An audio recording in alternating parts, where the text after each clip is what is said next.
Football Manager 26, released on November 4th, is currently bouncing between the 7th and 8th spots of the Steam 250's bottom 100 list, which tracked the worst reviewed video games on Steam. The game has more than 16,000 reviews, and only 4,000, or 23% of these, have something positive to say about the game. If you're not in the loop, let me fill you in. Football Manager is a video game series that is developed by Sports Interactive. It's the only video game developed by Sports Interactive, and they've been making it since 1992. The earlier iterations of the game were called Championship Manager, but SI lost the rights to that name after a custody battle with the publisher Eidos, and rebranded the series with Football Manager 2005. From that point onwards, with the exception of the multiplayer version Live, they've only offered annual updates to that series. Some of these updates contained massive changes, like introducing a 3D match engine in 2009. Many of them included significant mechanics like 2018's squad dynamics, but an absolute majority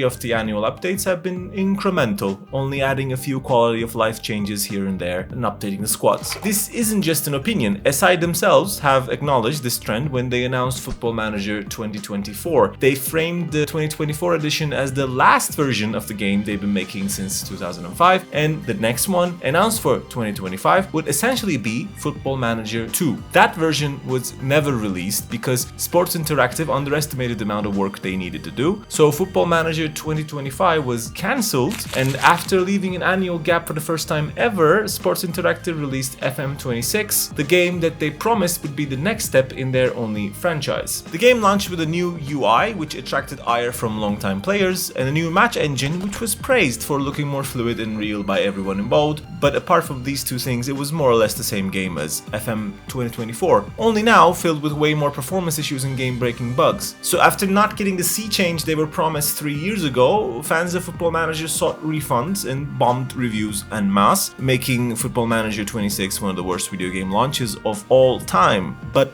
maybe not the worst. There are some other contenders for that title. There are levels to this, of course. Most of the time, horrendous launches seem to be divided into two categories: games that launch with horrible technical issues and games that launch with bad gameplay. Mind you, these are not mutually exclusive, but one of these can be a bigger root cause for failure than the other. In that first category, there's a bigger fighting chance. Bugs, no matter how game-breaking, can be patched out. Batman Arkham Knight, for example, was launched on Windows in a near unplayable state, so much so that Warner Brothers suspended the sales of that version, offered refunds to anybody who wished for them, and then upon the game's re-release 3 months later, gifted the entire Arkham collection to the fans that stuck it out. The root cause of this problem was that the PC development was outsourced and the quality assurance was not properly handled, so the solution was naturally the original developer Rocksteady taking over. That more or less worked. The game became playable again, and because the gameplay itself was great anyway, fans now remember the game more fondly than they did so at launch. A similar turnaround happened with Cyberpunk 2077.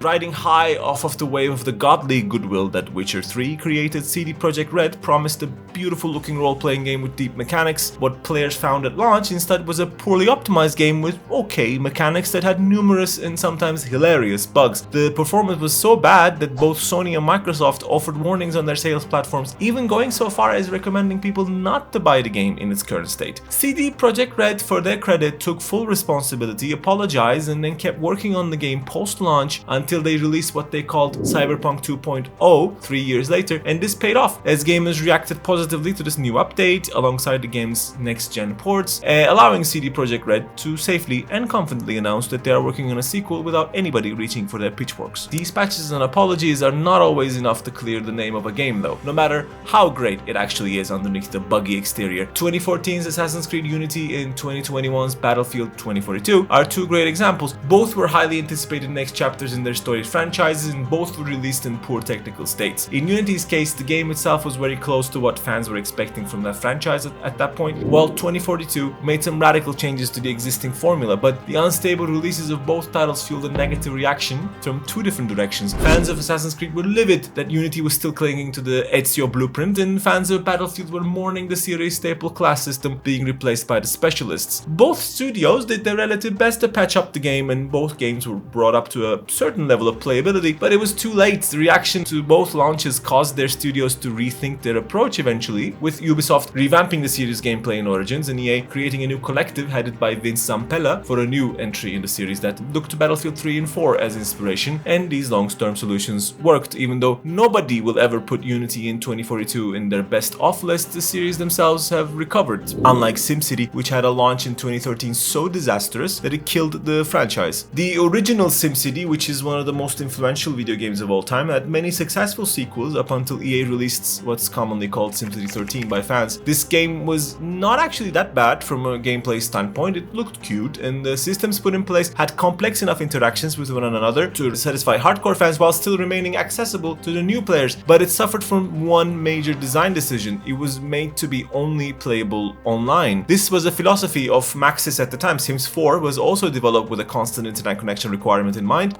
Nowadays it's not that big of an issue. However, in 2013 internet connections were not as stable and servers were not as sturdy. So when SimCity 13 launched, there were major issues with connectivity, barring millions of players from playing the game they purchased. Outlets who played and liked the game before launch reduced their review scores upon seeing the game go live, and people voted EA the worst company in America that year. Even when EA patched the game a year later to provide offline support, the gamers were not eager to come back, and once Paradox released Colossal Order's game Cities Skylines, city building fans switched over in droves and the historic SimCity brand was gone for good. But looking back on all of these games, their developers can take some sense of pride in them, because regardless of whether or not the game worked technically, there was a game there that worked as a game. Many titles do not launch with something like that to fall back on. Sometimes the framework is there, but there is no content. Anthem, for example, was the first multiplayer-focused offering by the famous RPG studio BioWare. When it was released, fans found a game with a core loop that was fresh and fluid, but barely any content to actually experience that gameplay loop with. EA and BioWare did almost nothing to fix it, and as a result, the game never became a serious competitor in the multiplayer shooter market. No Man's Sky, on the other hand, had a different trajectory. Despite coming from a studio that was only famous for its platform racing game series Joe Danger, NMS caught the public's imagination with its promised features and delivered almost none of them at launch. Everybody was massively disappointed by the emptiness of the game's, well, space. But Hello Games didn't quit. They labored behind the scenes, essentially continuing to develop the game post-launch to a point where now there are tons of things to do and hundreds of thousands of people are enjoying the game every day. But sometimes it's not just missing content. Actually, sometimes the problem is the content that is there. In the case of another BioWare game, Mass Effect Andromeda, and 2013's Tomb Raider Angel of Darkness, the games themselves were just not that enjoyable. Both games had very infamous visual bugs and performance issues, but their cardinal sins were just being boring diversions from what made their series great. Andromeda's problem was following up a very well-written trilogy with a game filled with forgettable characters and unoriginal story beats, and Angel of Darkness's issue was the setting, ditching its exotic locations for a badly built downtown Paris. I mean, even without the bugs, fans simply did not like the unimaginative changes, and both series had to give long breaks before they continued, with Mass Effect's breaks still going on at the point of this video. But not all these types of stories have a bad ending. The shining example of a bad game that launched with poor design choices and lack of content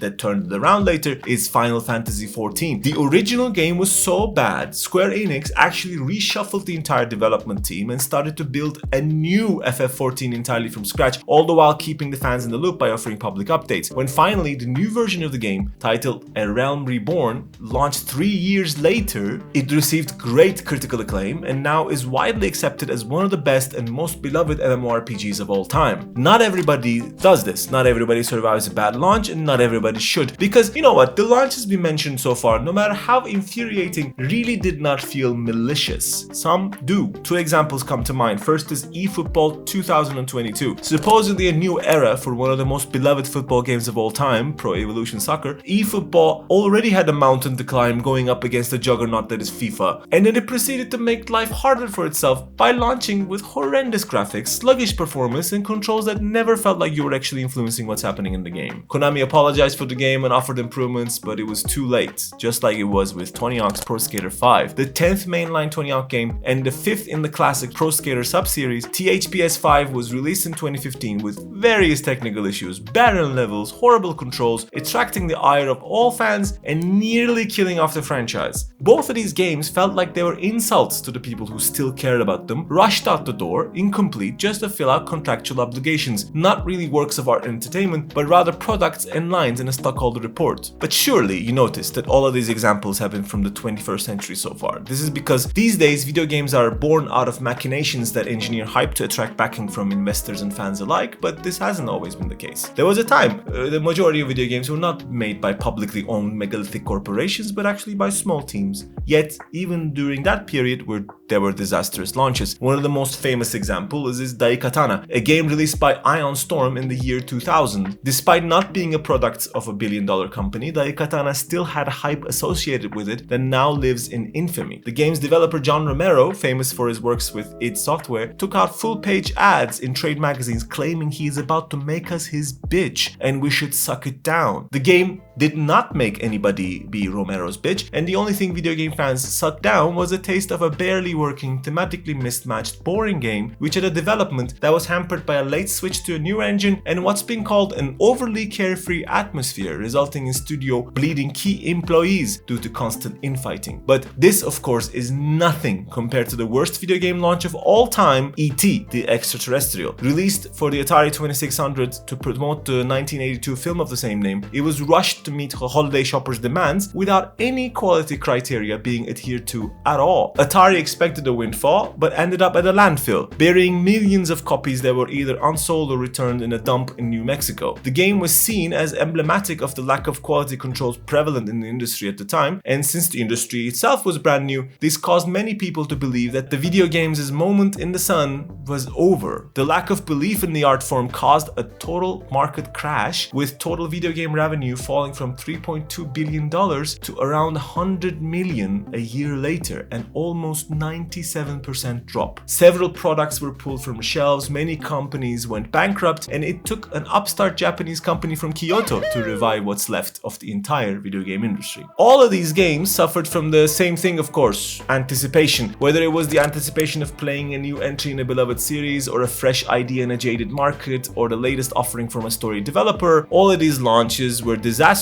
because they were far from our expectations. After all, it is just as the poet says, anticipation has a habit to set you up for disappointment. Of course, the poet there is talking about disappointment in evening entertainment, but still, the point stands. Does this mean that we should stop anticipating things? I mean, that doesn't sound like something we can do as human beings. We are emotional gamblers by nature. Sometimes we wait for something for years with a burning anticipation, and then we get Half-Life 2 and everything is even better than we could imagine. And sometimes it's Football Manager 26 and we're left wondering why we even cared at all. A balance, after all, doesn't necessarily mean keeping the counter at a constant zero. It can also involve a little bit of risk and a little bit of a dice roll. See you next time.